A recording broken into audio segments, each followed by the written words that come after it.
Welcome. Sorry to take you inside from the beautiful weather outside. I'm Steve Donovan. Again, we joked yesterday about being Sean Spicer, so it feels appropriate to be introducing a couple of presidents here today, perhaps.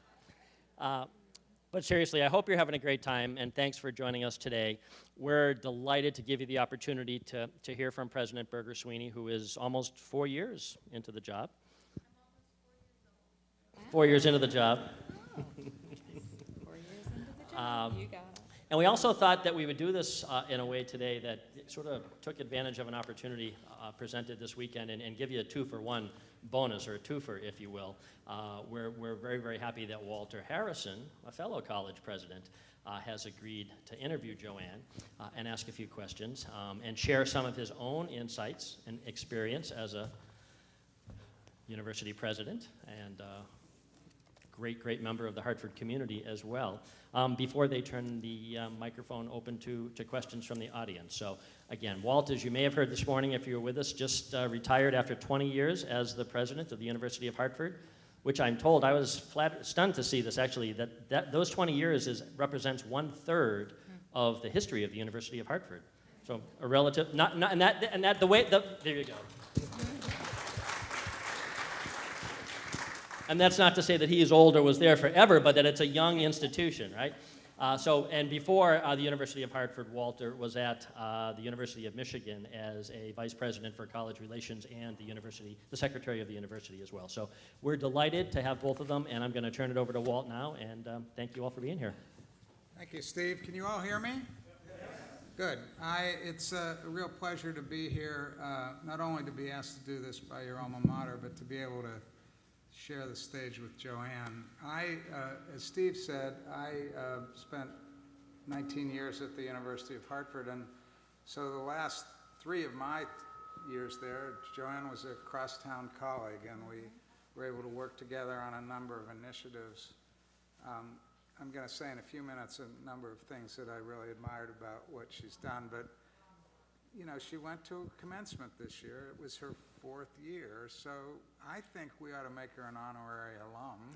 I've been here 4 years, that's right. Thank you. I know.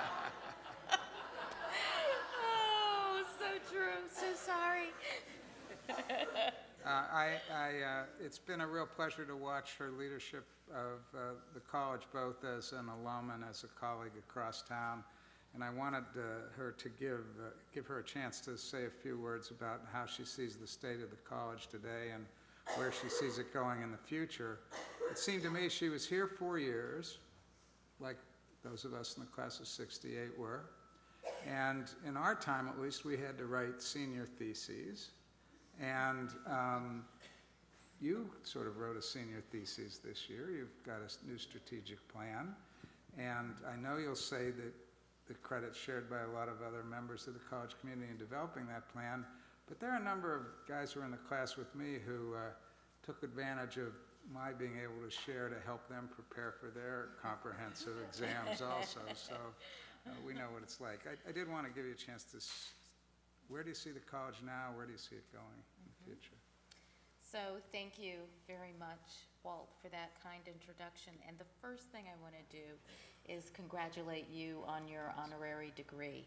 I mean, that's the highest honor that we can give to anyone as members of Trinity College and the Board of Trustees. So congratulations to you on your achievements at the University of Hartford and as a really, truly great citizen of the Hartford region.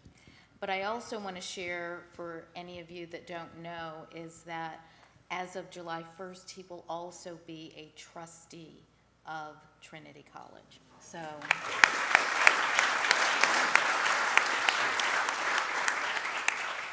I'm very pleased about that.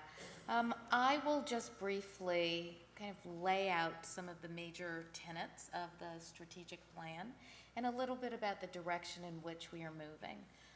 The first major pillar of the strategic plan is for Trinity College to be a first choice institution for students, for faculty and for staff. And that means that we want to focus on people who really want to be here at Trinity and understand some of its unique characteristics. And not just people who happen to be here because they didn't get into other places or didn't get jobs at other places. We want to create that kind of vibe, is a younger term, here at Trinity College, that people want to come here and want to be here because of our distinct characteristics. So the first is to be a first choice institution, and we think that happens by ensuring that we attract the best students that we can to be first-year students here at Trinity College. The second pillar has to do with Hartford, and it is, so pillar 2 of the strategic plan is to focus on Hartford and the world beyond. We care very much what happens within the walls of Trinity College, but to be a truly great institution, you have to connect beyond your borders. And we are one of the few selective liberal arts colleges that's in an urban center and in a capital of the state. We need to take advantage of that. And we need to underscore the value of global education. I think many of you know that the Trinity program in Rome in 2 years will be 50 years old, and it will be one of the oldest study away programs at a liberal arts college. Just by a raise of hands, how many people here participated in the Rome program?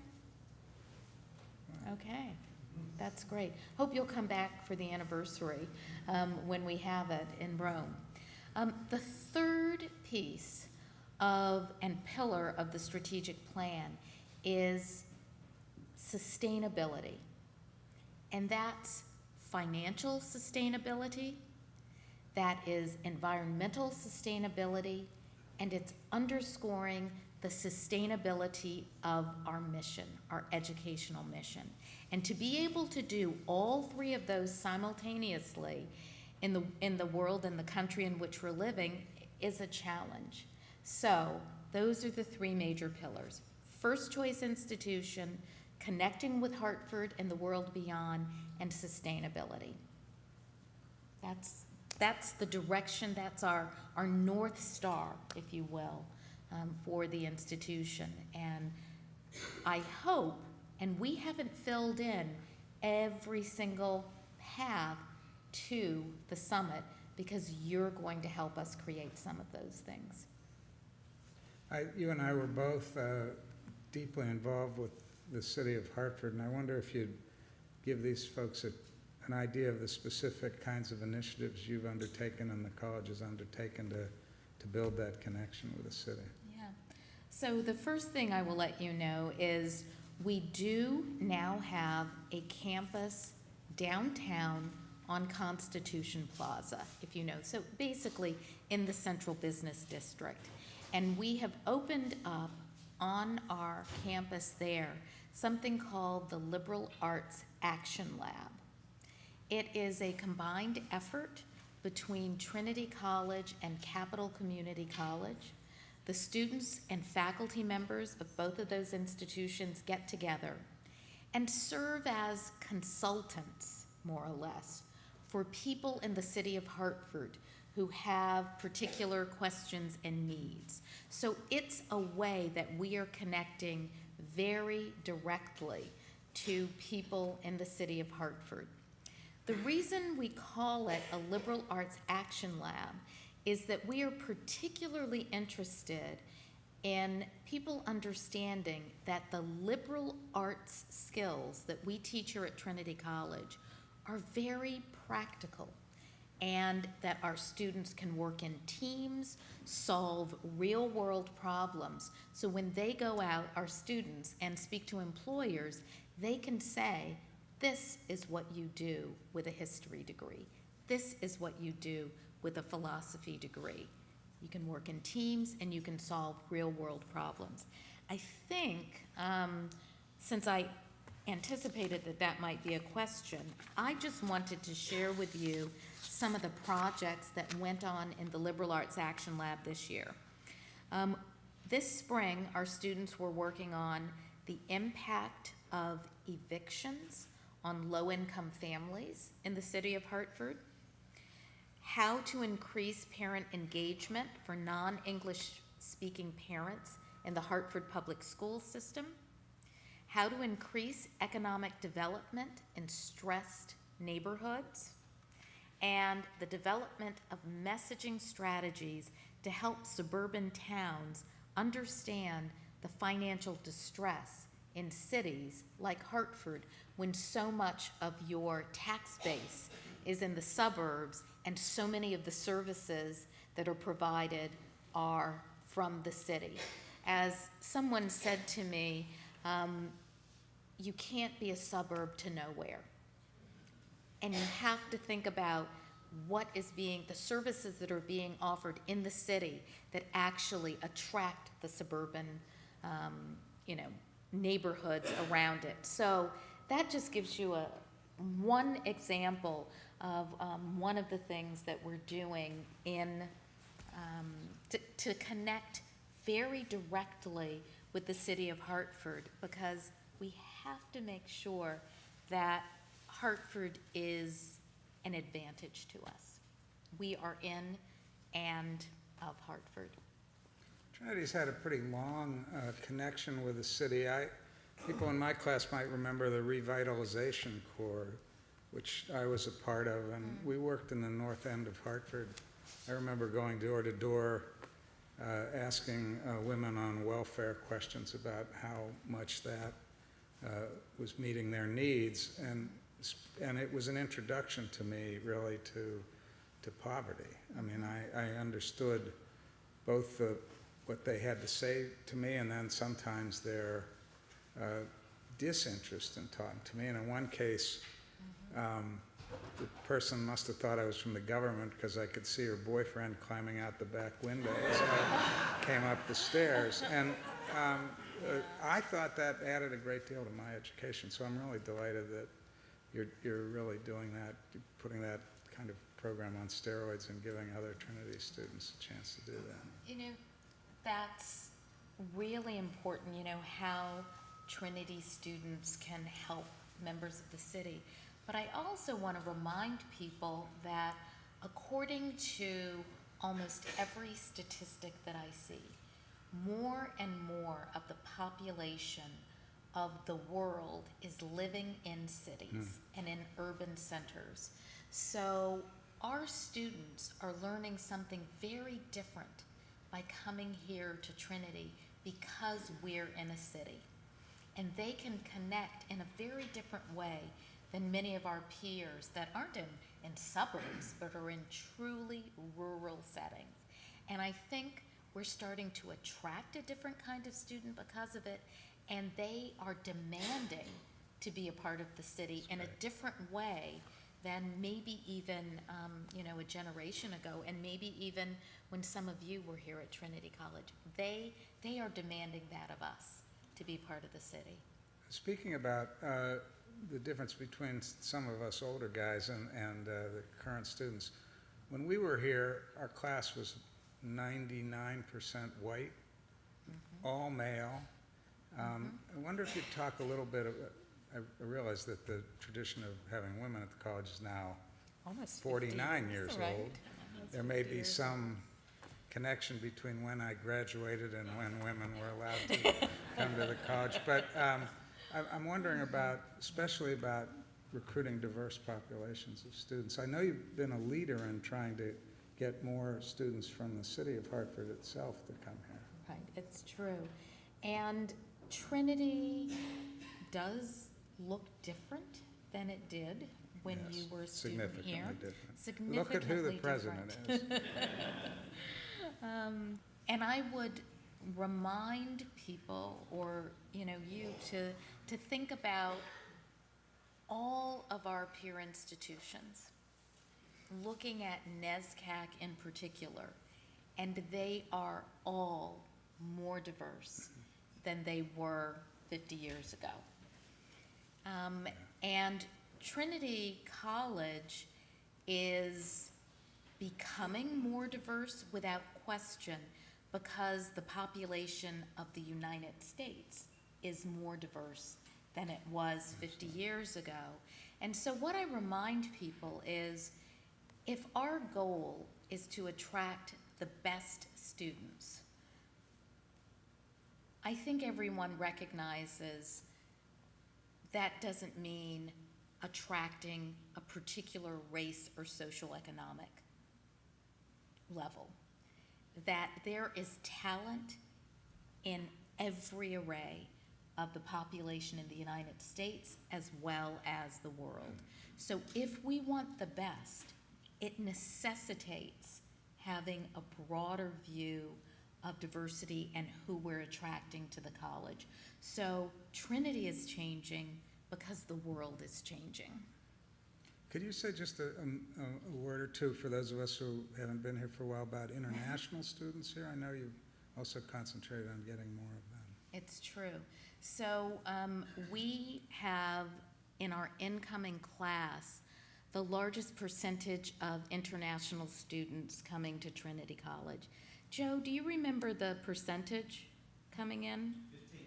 15%. 15% will be the international population coming into Trinity College. Once again, this is probably similar to many of our peer institutions, and some of them have slightly more international students than Trinity College does.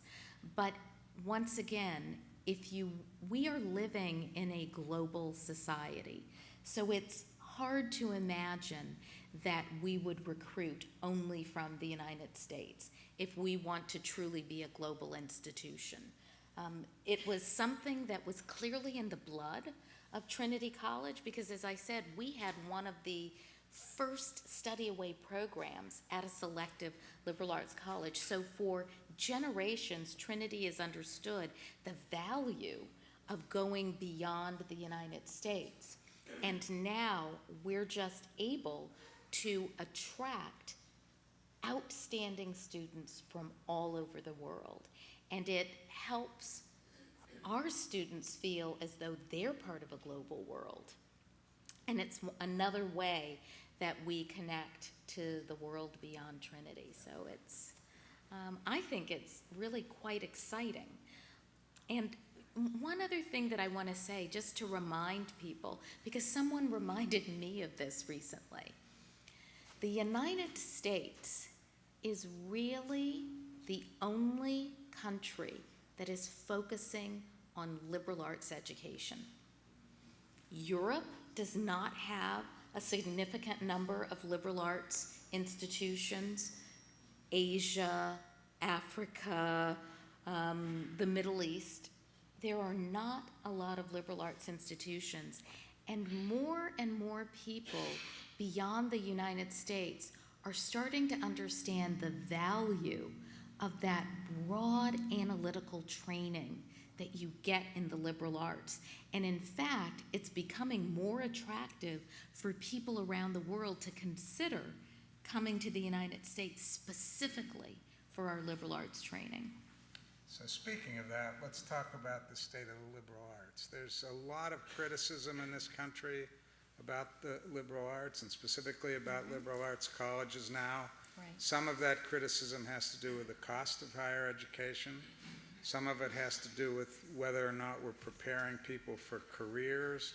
Some of it has to do with the diversity of thought on college campuses, that it skews left and that should be more opportunity for students to hear views from the right as well, and from all, not only just politics, but in all sorts of things. I wonder if you'd reflect on Trinity's role in that and how you see that problem. Okay. Well, that was 10 questions. What do you think the state of the liberal arts is? So let me try and address a few of those questions. The first thing that I will say about whether the politics on campuses are left or right is our goal in educating our students is to teach them how to think, not what to think. So to some degree, it shouldn't matter the specific politics of the person teaching, because they're trying to share with their students deep analytical skills that are to some degree devoid of particular politics. So that's the first thing that I want to remind people of. The second is that specifically here at Trinity College, I've tried to make a hallmark of my presidency bridging divides across, because there's so many divides that we see in politics, in just simply the dialogue in the United States right now. And I think that Trinity, because it has always had a spectrum of students across the political, the various political views, that we can have a kind of conversation at Trinity College that many of our peers cannot. And you will see it in, we had a series this year called Bridging Divides, where we brought people explicitly with different points of view to come and share them on campus. And we will continue to do things of that nature, because I think that is fundamental to a liberal arts education. The second thing that I'm going to share with you in terms of the value of the liberal arts is a conversation that I had with the president of a company called Infosys. Infosys is the second largest technology company in India. And they have decided to create a hub here in Hartford.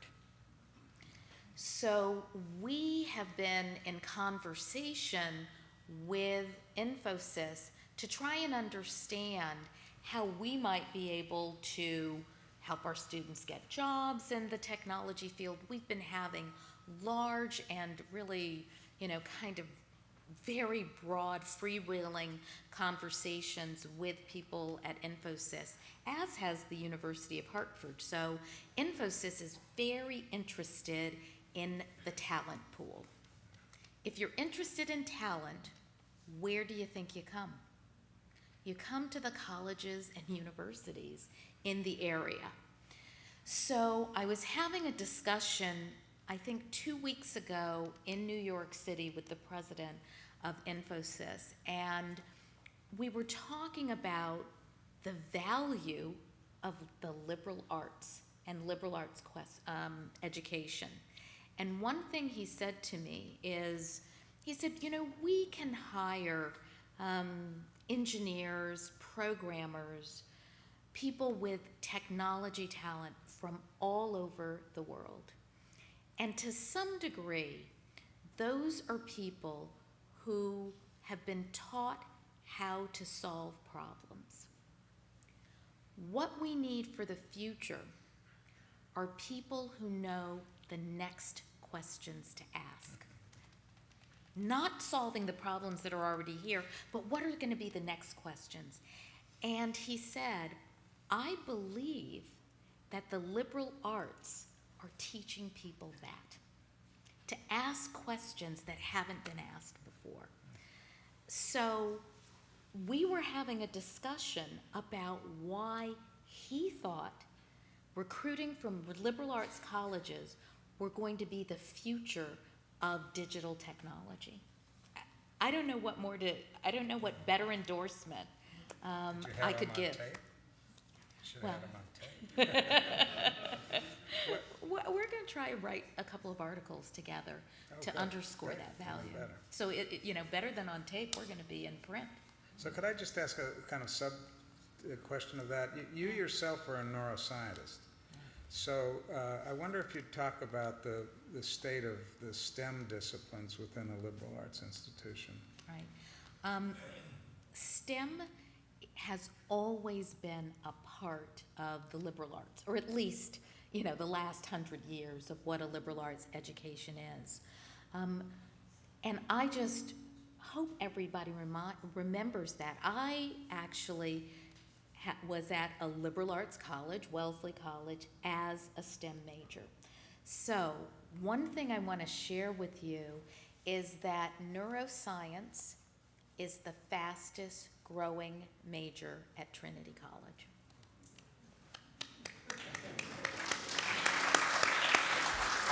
It's the fastest growing, it isn't yet the largest, but it is the fastest growing major. And I hope that you've had an opportunity to go to our newest academic building, which is the Center for Arts and Neuroscience. Because once again, we wanted to create something here that was a bit unique, and that's bridging digital arts with neuroscience. And we're just waiting to see the kinds of creative ventures that they will have. So I would say the state of STEM and the sciences are quite strong here at Trinity College. We still have one of the few, very few, engineering programs, accredited engineering programs at a liberal arts college. Those are all great things. Now, if anyone here, however, would like to support a new science building, I can assure you we could do even better in the STEM fields. As you've seen, our kind of brutalistic life science building is maybe not exactly state of the art. And so what I'm hoping is that before I leave Trinity College, we can make sure that some of our facilities maybe match the quality of our students and our programs. But that's just my small pitch. So when we graduated in 1968, the Life Sciences building was brand new, and it hasn't aged any better than we have. I wonder if you'd say, first of all, I'd like to congratulate you. You're a little modest about your role in focusing on science, engineering, and technology here. I really congratulate you for that. Your own background is an important symbol to students that liberal arts students can have very successful careers in science and engineering. I wondered if you'd say a little bit, since the cost of college is in the news a lot these days, I wonder if you'd reflect on that a little bit, and specifically the role financial aid plays in making college available. Exactly. So, Trinity College with next year's tuition, will break tuition, room and board, so comprehensive fees, will break the $70,000 mark per year. The majority of our students do not pay that sticker price, and that is because we have financial aid, some of it endowed, some out of our current operating budget, that support those individuals who cannot pay $70,000 a year. So the way that we continue to be an accessible institution is to have that $70,000 sticker price, but recognize that the majority of our students cannot pay that. And the way that we and all of our peer institutions are accessible to people in different socioeconomic status is by having financial aid. Some of that, as I said, endowed financial aid, and some of it as current use financial aid. That is what makes it affordable. What I'm not sure that everyone realizes is that the federal government creates formulas for how much a family can afford to pay for college education. And whether the individual goes to UConn, UHart, or Trinity College, they are expected to pay that same formula, and the institution makes up the difference between what the family can afford and the tuition rate of the institution. So the price tag is high. There's no question about it. There's no question that higher education for a span of at least 25, 30 years increased above the rate of inflation. At the same time, all of higher education is slowing down its increases right now, but it's still very expensive, and financial aid is what makes it affordable to a larger group of people. It's kind of the financial situation that we're in. But I also want to remind you, because this is something that I reminded the president of Infosys when I was speaking to him. He was very proudly sharing with me how much Infosys puts into the training of their future workforce. So they hire people, and then there is generally about a 3-month training that they get before they actually start working for Infosys. And he was so proud of how much, almost $20,000, he said, they were putting into people who were going to be trained to work for Infosys. And he says, and there's no guarantee. Some of them will go work for other technology companies, and some of them, will continue and work for Infosys. And I said, I understand that, and that is great. We basically are putting in $85,000, $90,000 per student that comes here each year. And he gasped and said, well, why is it so expensive? And I said, because the kind of educational experience that students are getting inside and outside of the classroom is very expensive. And it's hard to replicate for a lot less money, because if you put it online, it's not going to be the same kind of experience, because the experience isn't just the interaction that you or I had with our professors, but it's also with each other. And that's why the relationships that you have are so strong with your peers, because you were in those small classrooms, you were learning together, you were questioning each other with the guidance of a faculty member or a staff member or a coach or another staff member. It's hard to replicate that kind of experience for a lot less money. So our alternative is to make that experience as affordable as we can for as many people as we can. Very well said. As someone, first of all, I want to give a shout out to my class. We collectively raised just short of $2 million for a scholarship in the class of 68's name, because I think we... I'm willing to say thank you and congratulations for that. But I think we recognize that financial need is a really important thing we could do to help the college. I also want to give you a final opportunity to talk about anything we haven't already discussed before we ask for questions from the audience. I think the one thing that I'd like to share, and it's back to one of your very early questions, which was, you were basically saying Trinity looks different than it did when you were here. And I think it looks different from when many of you were here as students. But I think there's so much in common between the students of today and the students of previous generations of Trinity College. I've tried so often to capture what I think is so special about this place and the alums of this place.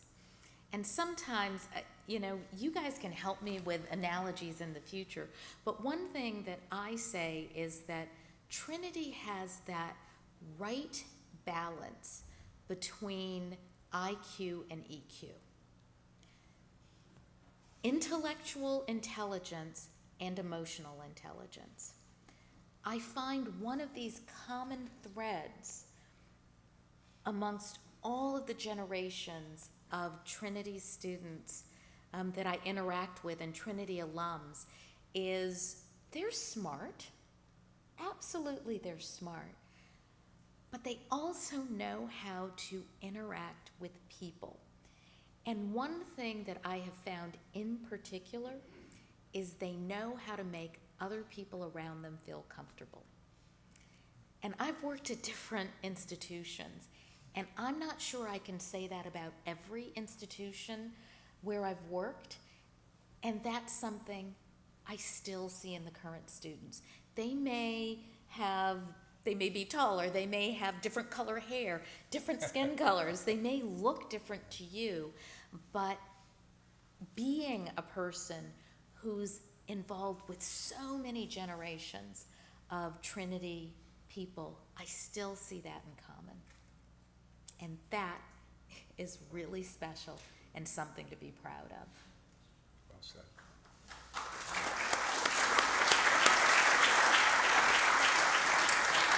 So I see some hands. We have some colleagues going up the aisle and down the aisle with microphones. There's one right next to you, right there. I want to ask a question about foreign students that is, who are recruited from outside the United States. Mm-hmm. How many are Muslim, Buddhist, Hindu, or from Africa? So your question is, what percentage of our students are, you said Buddhist, Muslim, from Africa? Hindu or from Africa? Hindu or for Africa? How many do we have from those different groups? Yeah, so the first thing I want to tell you is on our college application, we do not ask for religious affiliation. So I'm not sure that I could answer that for you because that's not something that we know. Now, sometimes you can tell, or based on the country from which the person is coming, you can make a guess. But we don't ask that, so I'm not sure that I can answer. Why are you asking the question? And maybe if I understand that.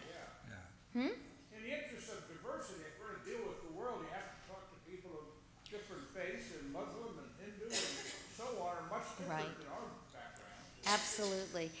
And I would say that based on the countries from which we recruit, people are absolutely coming from different religious backgrounds. Are you getting some from, say, Iraq or Saudi Arabia? Or?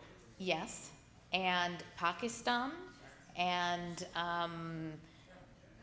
Malaysia, and Nepal, and China, and Japan. So we absolutely have religious diversity represented here. And it's why we actually changed or have added to the title of chaplain, Dean of Religious Life. And I might add, I mean, you didn't mention it, but also obviously people of the Jewish faith. So we have both someone from Israel and someone who considered himself Palestinian just graduate this year. Now, how about sub-Saharan Africa? Yes. We have people from the United World College Fund from sub-Saharan Africa. Absolutely. We had just someone graduate from Swaziland in this past year. There's a hand right behind, right there, right in front of you. Right there, right behind the gentleman who just spoke. Waiting for a microphone, sorry. You talked about STEM disciplines, have been here for 100 years. Is that an acronym that I don't understand? Science, technology, engineering, and math. Thank you. You're welcome. And our engineering program, we've had an engineering program since the 1800s. One of my most exciting, fulfilling programs at Trinity was to go to Mexico City before my senior year to work in an exchange program there. It was a Dartmouth sponsored program, and it literally changed my life. I've recently seen information about the campus and noticed that a good deal of the student body is having an educational experience abroad. Can you talk just a bit about that and how you encourage that and what kind of affiliations Trinity might have to make that possible? Yes. So your question is about, in essence, our study away programs. If you have an opportunity to read our strategic plan, you will find that we have a desire to be even more global than we are now. But during the junior year, and while they're here, more than about two-thirds of our students have global experiences of some kind. We would like that to be even higher. We have, I believe, 12 study away sites, and those are Trinity-sponsored programs. In addition, our students can go to study away programs sponsored by other institutions. When we're at a level of, in essence, two-thirds of our students going away, we don't find that we have to encourage it that much. We provide the opportunities, and so many of our students want to take advantage of it. One of the trends, though, in higher education is to provide some opportunities for shorter study away experiences. It used to be that many students would try to go away for a year. The majority do not want to go away for a full year. They find a semester is more reasonable, or sometimes our athletes or some of our scientists who find it difficult to get all of their classes in or participate in their sports want to participate in summer programs. So for example, Barcelona and our program in Rome both have summer programs, so our students who can't even take a full semester away are able to participate and study away. We have fantastic opportunities for students to study away, and it's why so many of our students do so. Steve, do you have a lucky winner here? Yeah.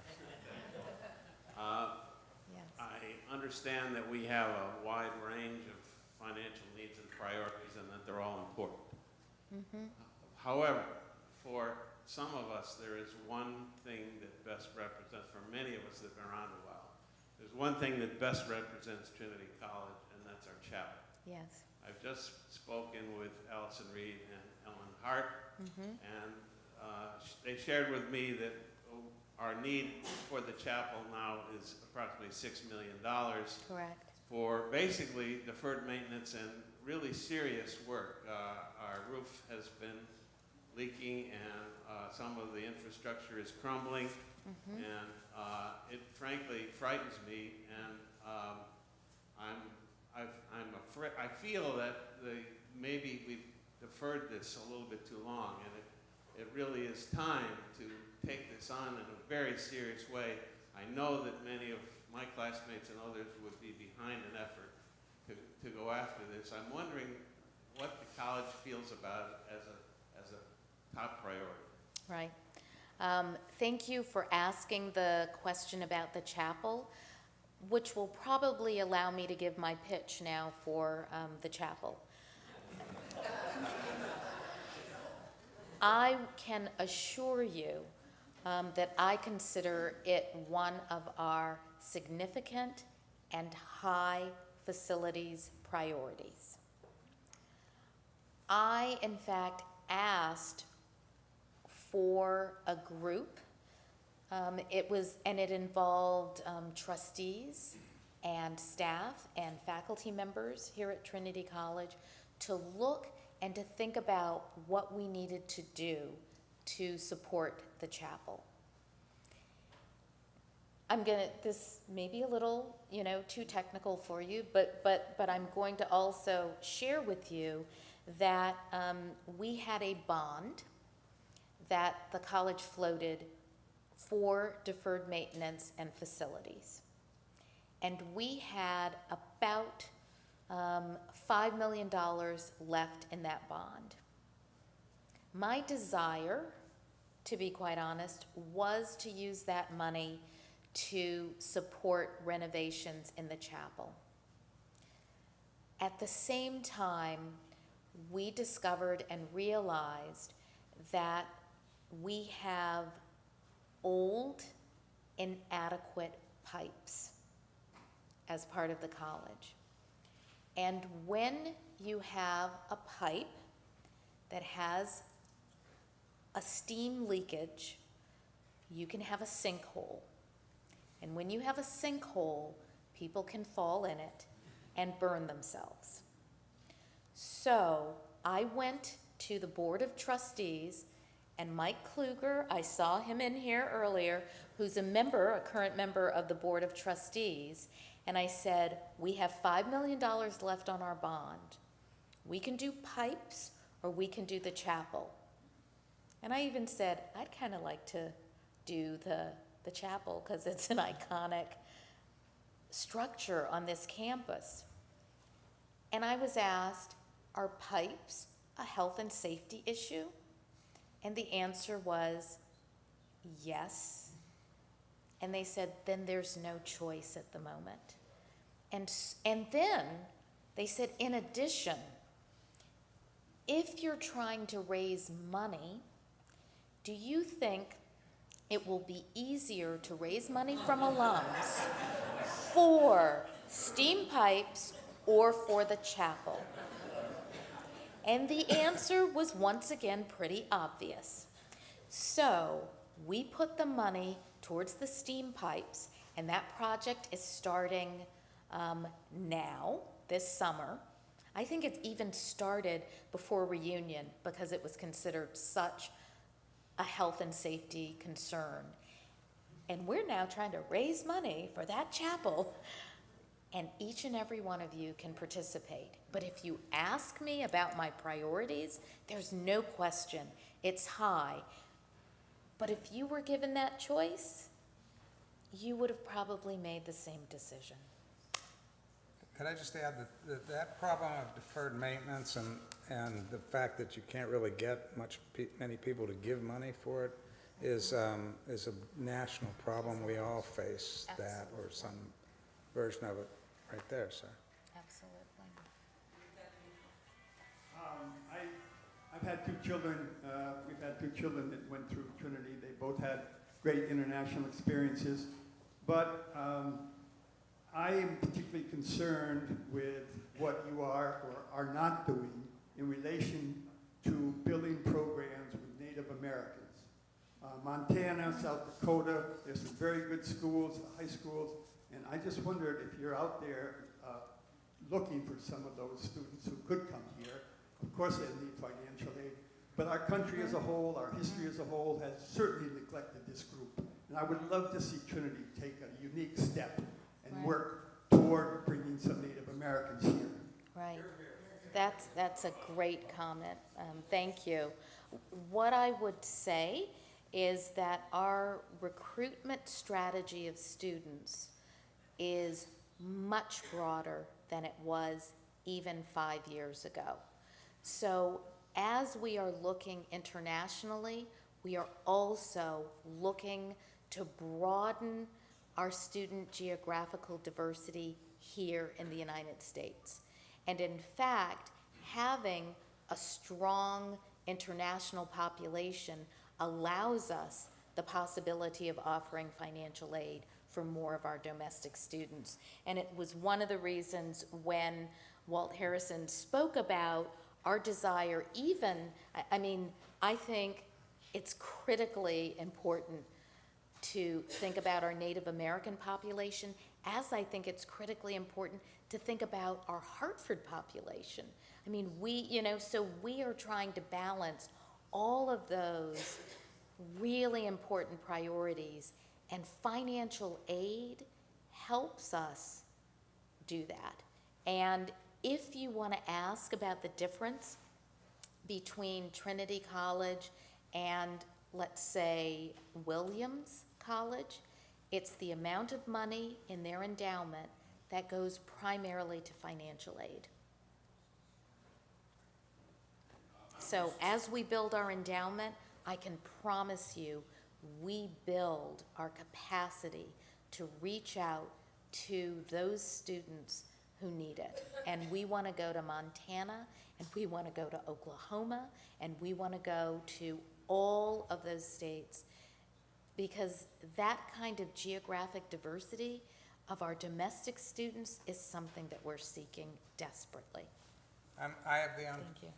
unpleasant role of being the timekeeper also, so one more question on Parker, your I hand. think he, was Hello. oh, he has a mic, So a so I recent think study he gets it just first, came maybe out one more. Can't that see said up to maybe as much as 90% of professors at liberal arts schools self-characterize themselves as either democratic, liberal, or progressive, okay? So I think when I came to school here, if professors did have an opinion, I think they either kept it to themselves or they shared both sides of it. I doubt if that's really the case now. So doesn't Trinity and all liberal arts schools really have a diversity problem that's really, the politics is all one-sided, and it's very hard to get a debate showing, and how can you teach critical thinking if they don't hear both sides of the argument? Certainly the United States is not divided 90-10. So Right. what can you do about that? Exactly. So the first thing, I will remind people what I started, and that's by saying we teach people how to think and not what to think. I think that is critically important. The other thing that I would share with you is the statistics that I have seen suggest that people with PhDs, the majority of the people with PhDs, consider themselves to be more liberally leaning or progressive. So the pool from which we are gathering our faculty members are individuals with PhDs. At the same time, what I will tell you is of all of the campuses that I have been affiliated with, and I've been affiliated with some great institutions, I would say that the political diversity here at Trinity College is broader than any place that I've been. That is something of which I'm actually quite proud, and it is why we're able to have series that I called Bridging Divides, because there are actually differences of opinion on this campus, more so than many that I've been a part of. So I think that's something of which we should continue to be proud. Okay, one more, that's it. One more. One more. So, President, given your own background in neuroscience and the emphasis on STEM, I just wondered, could Trinity join other premier colleges around the country to change it to STEAM and somehow incorporate the arts as a mainstay, which is what was so prevalent when I was here, was the absolute renaissance of exposing students to the arts, especially with the Rome campus, and humanities, of course. Yeah, absolutely. So thank you for talking about STEAM. That is science, technology, engineering, arts, and math. It is a little bit of a buzzword. So the first thing, realize that we're in Austin Arts Center, and I've been here a lot to watch the performances here. The second thing that I will tell you is the first academic project that I approved here as president of Trinity College was the Gruss Music Center. I'm a scientist myself. I made that the second one that I approved.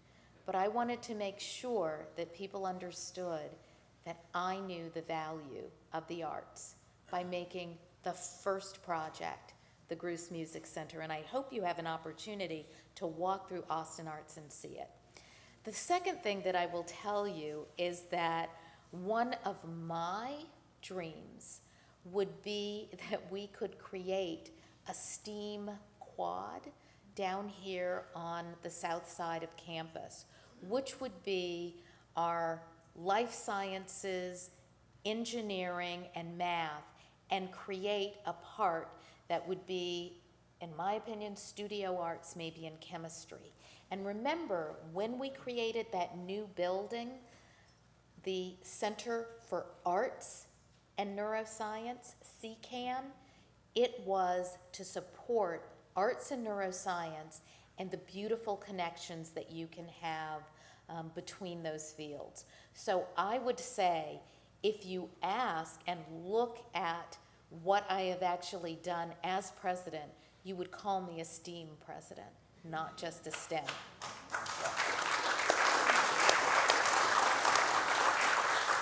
So before I ask you to thank President Berger-Sweeney, I guess we've got this now, that you are really the STEAM president, from steam pipes to the arts.